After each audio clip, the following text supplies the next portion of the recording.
Hey, hope you're doing well. Welcome back into another video here on the Ecom Season YouTube channel. Today, I would like to give you 3 things and talk about them pretty in depth. 3 things out of 8, okay? And if you want the full 8, you can grab the free 8-step checklist linked below. But I wanted to take 3 of those points that I've kind of been getting some questions about. I have them pulled up here on my monitor. And I just wanted to break this down because I feel like it's where people get stuck. And it's not something that might forever stop them from starting an e-commerce store.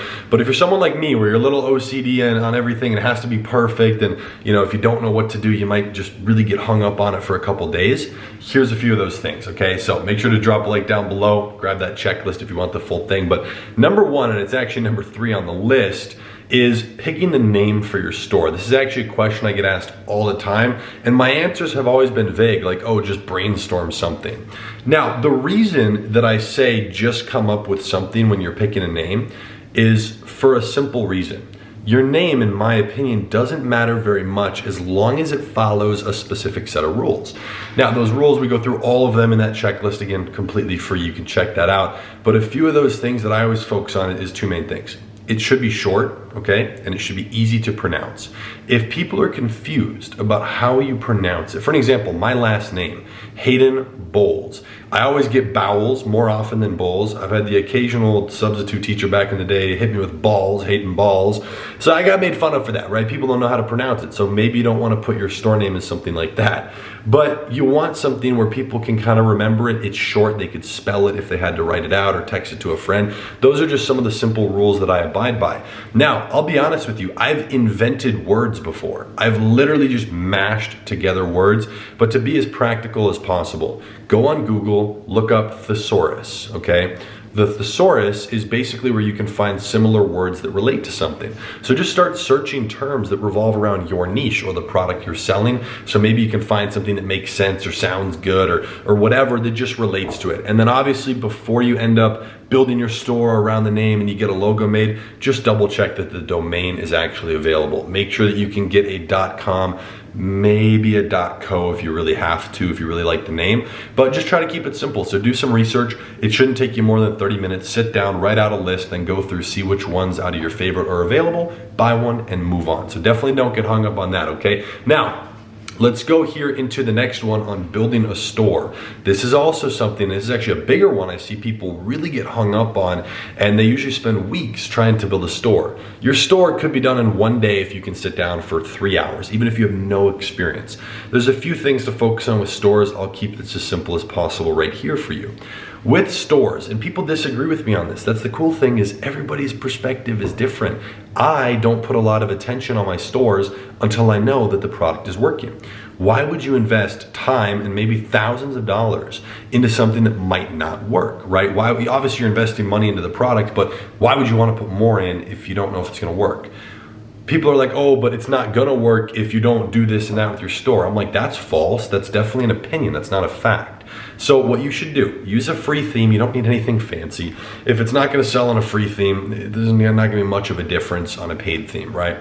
So always keep it simple. Focus on having a very clean product page. That's the biggest focus, because when you're running an ad, whether it's on Google, whether it's on Facebook, you're probably directing people to a product page. Very rarely are you sending them to a home page. I haven't ever done that. I don't know why you would. I've sent a lot of people to a collection page where it shows multiple products. For an example, let's say you sell laptop cases, but you have 8 different variations, and you're running a carousel ad on Facebook. Well, you showed all those variations, so you want to send them to the page that has all those variations. So in that situation, you would do a collections page, right? But so on the store, really focus on that product page. Make sure you nail your description, title's good, photos are good, all that basic stuff. But you want to come back to the store. Once you're making money, I go back, we insert a paid theme, we work on our checkout, we optimize the page. We get even better photos because we order the product. That's when we start taking custom content, both for the ads, but also for the store. So keep it as simple as possible. Obviously double check your grammar, make sure everything is simple, clean, easy to navigate, and all your pages are set up, okay? And if you guys guys want a basic but super high quality store with product research already done for you and all the winning products on there, go ahead and check out the second link. I'll put that as probably the second or third link in the description. We offer custom built stores at break-even cost for us. That's something that we usually just primarily do for the ecom season clients. That's something where all of our clients inside the agency, if they want to start a second store, we have a client with 4 stores. But if you want to start a second or a third store, or maybe you're coming in as a client with no store, we just do that for them. We kind of help them out, and that's just something we do at cost to help people get in the right way, okay? So that's number 2, is building a store. Now, let's continue on a little bit more. I wanted to talk about the third one, which is actually number 6 that you'll find on that checklist link below, is the ad creative. This is something where people, I would say there's a general agreement on some things, like, hey, maybe run a video ad. Hey, definitely have a different creative for retargeting.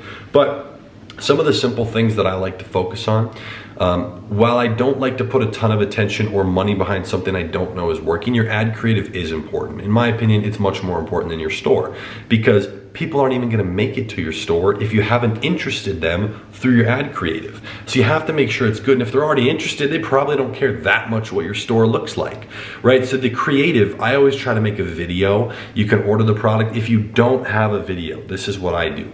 I just order an animated ad. I use Viral Ecom Ads for that. I'm not an owner of that company. I've done animated content with a bunch of different companies, but they're definitely by far the cheapest and fastest right now in this space.